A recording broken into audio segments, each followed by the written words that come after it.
வணக்கம்.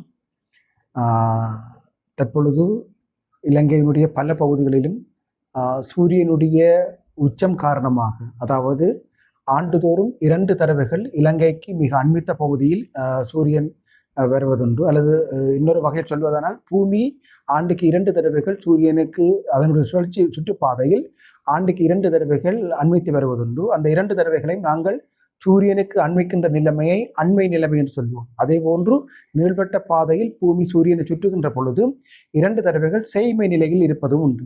இந்த அண்மை நிலையில் இருக்கின்ற நிலைமையில் முதலாவது ஆண்டினுடைய முதலாவது தொடக்கமாக ஏப்ரல் மாதத்தின் முதல் வாரங்களில் இலங்கையினுடைய பல பகுதிகளிலும் சூரியனுக்கு அண்மித்ததாக இருப்பதனால் சூரியனுடைய கோணம் கிட்டத்தட்ட 80 தொடக்கம் 90 பாகைகளில் நிலவுவதுண்டு. அந்த அடிப்படையில் இந்த ஆண்டு எதிர்வரும் ஏப்ரல் மாதம் 4ஆம் திகதி சூரியனுடைய உச்சம் பருத்தித்துறைக்கு நேராகவும், 5ஆம் திகதி இலங்கையினுடைய எல்பிட்டியோவுக்கு மேலாகவும், 6ஆம் திகதி களுத்துறைக்கு மேலாகவும், 7ஆம் திகதி கொழும்பு மற்றும் கலைஞவுக்கு மேலாகவும், 8ஆம் திகதி மகியங்கனைக்கு நேராகவும் கிட்டத்தட்ட 90 பாகை அளவில் சூரியன் உச்சம் கொடுக்கும் என எதிர்பார்க்கப்படுகின்றது.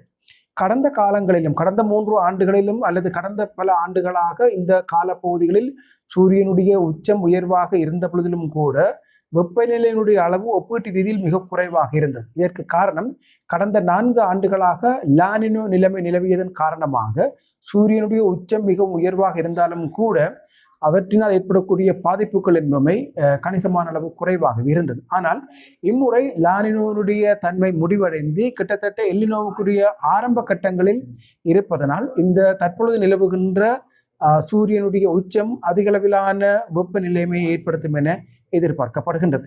மிக குறிப்பாக எதிர்வரும் 7ஆம் திகதி பகல் 12:12 இலங்கையில் நிழலில்லாத நிலைமை என அழைக்கப்படுகின்ற ஒரு நிலைமை உருவாகும். அதாவது கிட்டத்தட்ட கொழும்பு மற்றும் கலைஞ பகுதிகளை நோக்கி சூரியனுடைய கோணம், அதாவது கிட்டத்தட்ட 90 பாகை என்ற அளவில் இருப்பதனால் நிழலில்லாத ஒரு நிலைமை உருவாவதற்கான வாய்ப்புகள் காணப்படுகின்றது. இந்த நிலைமையை பொறுத்தவரையில் இந்த நிலைமை நீடிப்பதன் காரணமாக எதிர்வரும் 4ஆம் தேதியிலிருந்து எதிர்வரும் ஏப்ரல் மாதம் 15ஆம் தேதி வரைக்கும் இலங்கையினுடைய பல பகுதிகளிலும் சூரியனுடைய உச்சம் மிக உயர்வாக இருக்கும் என்பதனாலும், நாளினுடைய பகல் பொழுதினுடைய அளவு மிக உயர்வாக இருக்கும் அல்லது அதிகமாக இருக்கும் என்பதனாலும் அதிகளவு வெப்பநிலை நிலவுவதற்கான வாய்ப்புகள் காணப்படுகின்றது. பொதுவாக வெப்பநிலையை பொறுத்தவரையில் 2 வகையான அளவீடுகள் மேற்கொள்ளப்படும். ஒன்று, நாளினுடைய அதிஉயர் வெப்பநிலை பகல் 12 மணியிலிருந்து 1 மணி வரையான காலப்பகுதியிலும், நாளினுடைய அதிகுறைந்த வெப்பநிலை இரவு 12 மணியிலிருந்து 1 மணி வரையிலான காலப்பகுதியிலும் அளவீடு செய்யப்படும். இந்த 2 அளவீடுகளின் அடிப்படையில் பெறப்பட்ட வெப்பநிலையை இரண்டையும் கூட்டி 2ஆல் பிரித்து வருகின்ற சராசரி ஒரு நாளுக்கான சராசரியாக அளவீடு செய்யப்படுகின்றது. ஆனால் பகல் பொழுது வெப்பநிலையை பொறுத்தவரையில் எதிர்வரும் நாட்கள், குறிப்பாக எதிர்வரும் 2ஆம் தேதியிலிருந்து இலங்கையினுடைய பல பகுதிகளுக்கும் பகல் பொழுது அளவீடு செய்யப்படுகின்ற நாளின் அதிகூடிய வெப்பநிலை 43 பாகை செல்சியஸை விட உயர்வாக இருக்கும் என எதிர்பார்க்கப்படுகின்றது. அத்தோடு இலங்கையினுடைய பல பகுதிகளிலும் இந்த காலப்பகுதிகளில் உணரக்கூடிய வெப்பத்தின் அளவு, உண்மையில் அளவீடு செய்யப்படுகின்ற வெப்பநிலையினுடைய அளவிற்கும் உணரக்கூடிய வெப்பநிலையினுடைய அளவிற்கும் பெரிய அளவு வேறுபாடுகள் காணப்படும். உண்மையான வெப்பநிலை என்பது சூரியன் மூலம் கிடைக்கின்ற கதிர்வீச்சின் அடிப்படையில் பெறப்படுகின்ற வெப்பநிலையோடு தொடர்பட்டதாக இருக்க, உணரக்கூடிய வெப்பநிலை என்பது ஏனைய வளிமண்டல நிலைமைகளினால் உருவாக்கப்படுகின்ற உணர்வோடு தொடர்பட்டதாக இருக்கும். எப்பொழுதுமே உண்மையான வெப்பநிலைக்கும் உணரக்கூடிய வெப்பநிலைக்கும் இடையிலேயே மிகப்பெரிய வேறுபாடுகள் காணப்படும். ஆனால் அந்த அடிப்படையில் எதிர்வரும் 2ஆம் தேதியிலிருந்து எதிர்வரும் 15ஆம் தேதி வரையான பகுதிகளில் நாட்டின் பல பகுதிகளிலும் உணரக்கூடிய வெப்பநிலையினுடைய அளவு 48 பாகை செல்சியஸை விட அதிகமாக இருக்கும் என மதிப்பீடு செய்யப்பட்டுள்ளது. ஆகவே சூரியனுடைய உச்சம் உயர்வாக காணப்படுகின்ற அந்த காலப்பகுதிகளில் வளிமண்டல ஈரப்பதனுடைய அளவு மிக உயர்வாக காணப்படும் என்பதனால் அதிகூடிய அளவிலான வெப்பநிலை உணர்வதற்கான வாய்ப்புகள் காணப்படுகின்றது. மனித உடலை பொறுத்தவரையில் மனித உடல் ஒரு 40 பாகை செல்சியஸுக்கு மேலாக வெப்பநிலையை உணர்கின்ற பொழுது அது ஆபத்தான வெப்பநிலை என்ற கணக்கீட்டிலேயே வரையறுக்கப்படும். பொதுவாக இந்த 40 பாகை செல்சியஸ் வெப்பநிலை என்பது அனைவருக்கும் அவர்களுடைய உடல் சமநிலைக்கு ஏற்ற வகையில் பொருத்தமானதாக இருக்காது. இந்த 40 பாகை செல்சியஸுக்கு மேலாக வெப்பநிலை உணரப்படுகின்ற பொழுது பலருடைய உடல் பல அசௌகரியமான நிலைமைகளை உருவாக்கக்கூடும். ஆகவே எதிர்வரும் 2ஆம் தேதியிலிருந்து எதிர்வரும் 15ஆம் தேதி வரைக்கும், ஏப்ரல் மாதம் 2ஆம் தேதியிலிருந்து 15ஆம் தேதி வரைக்கும் உண்மையான வெப்பநிலையும் பகல் பொழுதில் அளவீடு செய்யப்படுகின்ற உண்மையான வெப்பநிலையும் 43 பாகை செல்சியஸுக்கு மேலாக இருக்கும். அதே வேளை உணரக்கூடிய வெப்பநிலையுடைய அளவு 48 பாகை செல்சியஸை விட கூடுதலாக இருக்கும் என எதிர்பார்க்கப்படுவதனால் இந்த அதிகரித்த வெப்பநிலை தொடர்பாக பொதுமக்கள் மிகவும் விழிப்பாக இருப்பது அவசியமானது. எங்களுடைய நாட்டில் அத்தகைய நிகழ்வுகள் இல்லை. இருந்தாலும் கூட கடந்த சில ஆண்டுகளில் ஒரு சில இறப்புகள் பதிவாகி இருக்கின்றன. ஆனால் சில நாடுகளில் இந்த காலப்பகுதியில் நிலவுகின்ற அல்லது உருவாகுகின்ற வெப்ப அலை ஹீட் வேவ் என்பது பல உயிரிழப்புகள் ஏற்படுத்துகின்ற நிலைமையை நாங்கள் அவதானிக்கக்கூடியதாக இருக்கின்றது. ஆகவே எல்னினோவினுடைய ஆரம்ப நிலைமைகள் உருவாவதற்கான ஏதி நிலைகள் இந்து சமுத்திர பிரதேசத்தில் காணப்படுகின்ற இந்த சந்தர்ப்பத்தில் சூரியனுடைய உச்சமும் உயர்வாக இருக்கும் என்பதால் கிடைக்கின்ற அதிகூடிய வெப்பநிலை ஒரு வெப்ப அலையை உருவாக்குவதற்கான வாய்ப்புகளையும் கொண்டிருப்பதனால் பொதுமக்கள் இந்த உயர்ந்த வெப்பநிலை தொடர்பாக மிகவும் விழிப்பாக இருப்பது அவசியமானதாகும். குறிப்பாக இந்த நாட்களில் சூரிய உதயம் கிட்டத்தட்ட, அதாவது சூரியனுடைய உதயம் என்பது காலை 6 மணி 10 நிமிடங்களில் தொடங்கி இரவு 7 மணி வரைக்கும் பகல் பொழுது நீடிப்பதற்காக அல்லது கதிர்வீச்சினுடைய தன்மை நீடிப்பதற்கான வாய்ப்புகள் இருப்பதன் காரணமாக பொதுமக்கள் பகல் பொழுது தங்களுடைய நடமாட்டத்தை தவிர்த்துக் கொள்வது மிகவும் பொருத்தமானதாக இருக்கும். குறிப்பாக முற்பகல் 10 மணிக்கு பின்னரும் பிற்பகல் 3 மணிக்கு முன்னரும் வெளி நடமாட்டங்களை அல்லது திறந்த வெளி பிரயாணங்களை தவிர்ப்பதனூடாக மக்கள் தங்களுக்கு ஏற்படக்கூடிய அசௌகரியங்களை தவிர்த்துக் கொள்ள முடியும். இதற்கு மேலதிகமாக உண்மையான வெப்பநிலை மிக அதிகமாக இருக்கின்ற சந்தர்ப்பங்களில் பூமியினுடைய சில பகுதிகள், குறிப்பாக நகர பகுதிகளில் நிலவுகின்ற அதிகளவிலான கட்டிடச் சூழல் காரணமாக அவை உறிஞ்சி வெளியிடுகின்ற நெட்டலை கதிர்வீச்சு மிக உயர்வாக இருக்கும் என்பதனால் சூரியனுடைய வெப்பநிலை மிக உயர்வாக இருக்கின்ற அதே வேளை கட்டிடங்களினுடைய மேற்பரப்புகள் அல்லது சீமெந்து மேற்பரப்புகள் உறிஞ்சி வெளியிடுகின்ற நெட்டலையினுடைய அளவும் அதிகமாக இருக்கும் என்பதனால் கட்டிடங்கள் செறிவான பெருமளவான நகர பகுதிகளில் இது வெப்ப உணர்வை அல்லது உணரக்கூடிய வெப்பநிலையினுடைய அளவை மிக உயர்வாக வைத்திருக்கும் என்பதனால் தயவு செய்து பொதுமக்கள் அனைவரும் இந்த உயர்ந்த வெப்பநிலை தொடர்பாக மிகவும் அவதானமாக இருப்பது அவசியமானதாகும். உயர்ந்த வெப்பநிலை நிலவுகின்ற காலப்பகுதிகளில், அதாவது எதிர்வரும் 2ஆம் தேதியிலிருந்து 15ஆம் தேதி வரைக்கும் உயர்ந்த வெப்பநிலை இருக்கின்ற காலப்பகுதிகளில் வளிமண்டல ஈரப்பதனுடைய அளவும் அதிகமாக இருக்கும் என்பதனால் அதிகளவிலான ஈரப்பதனும் மனித உடலில் சில அசௌகரியங்களை அல்லது சில வகையான தீங்குகளை ஏற்படுத்தும் என்பதனால் இயன்றுமான வரைக்கும் பொதுமக்கள் இந்த காலப்பகுதிகளில் முற்பகல் 10 மணியிலிருந்து பிற்பகல் 3 மணி வரைக்கும் திறந்தவெளி பிரயாணங்களை தவிர்ப்பதும், அதே சமயம் குழந்தைகள், சிறுவர்கள், முதியோர்கள் மற்றும் மாற்றுத்திறனாளிகள் போன்ற கடுமையான வெப்பத்திற்கு உணர்திறன் மிக்கவர்கள் இயல்பான வரைக்கு தங்களுடைய பாதுகாப்பை உறுதிப்படுத்துவது அவசியமானதாகும். இந்த உயர்ந்த வெப்பநிலை என்பது எப்பொழுதுமே ஆவியாக்கத்தினுடைய மிக முக்கியமான காரணியாக இருக்கும் என்பதனால் பல பகுதிகளில் திறந்த மேற்பரப்பு நீர்நிலைகளினுடைய ஆவியாக்க அளவும் மிக உயர்வாக இருக்கும் என எதிர்பார்க்கப்படுகின்றது.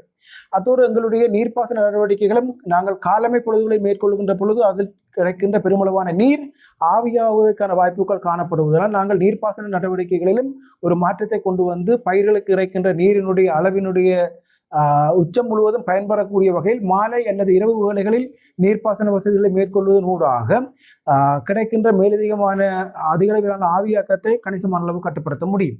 ஆகவே பொதுமக்களை பொறுத்தவரையும் இந்த அதிகளவான வெப்பநிலை என்பது ஒரு சாதாரணமான நிகழ்வாக எடுத்துக்கொள்ளாமல் ஒரு எச்சரிக்கையாக பின்பற்றுவதனூடாக அதிகளவிலான பாதிப்புகளை குறைக்க முடியும்.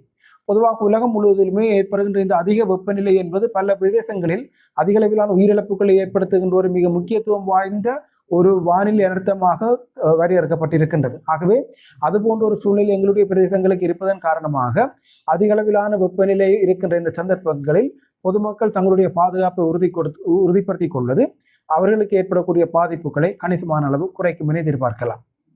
நீர்மின் உற்பத்தியிலே எப்படி இந்த காலப்பகுதியை பொறுத்தவரை மிக அதிகளவிலான சூரிய ஒளி நாடு முழுவதும் கிடைக்கும் வாய்ப்பு இருப்பதனால் குறிப்பாக இலங்கையினுடைய வடக்கு, வடமத்திய, வடமேல், மத்திய மற்றும் மேல் மாகாண பகுதிகளில் ஏனைய பிரதேசங்களோடு ஒப்பிடுகின்ற பொழுது மிக உயர்வாக சூரியனுடைய உச்சம் இருக்கும் என்பதனால் இந்த பிரதேசங்களில் காணப்படுகின்ற தரை மேற்பரப்பு நீர்நிலைகள் மிக வேகமாக ஆவியதற்கான வாய்ப்புகள் காணப்படுகின்றன.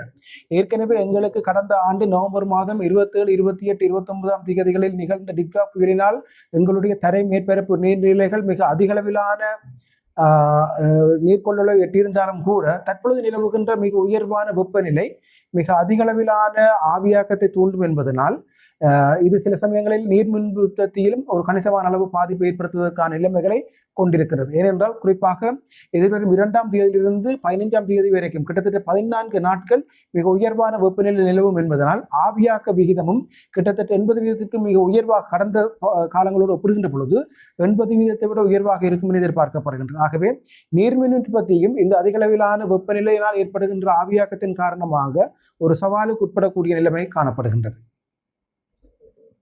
தற்பொழுது நிலவுகின்ற அதிக வெப்பநிலை இலங்கையினுடைய பல பிரதேசங்களிலும் நிலவுவதற்கான வாய்ப்புகள் காணப்படுகின்றன.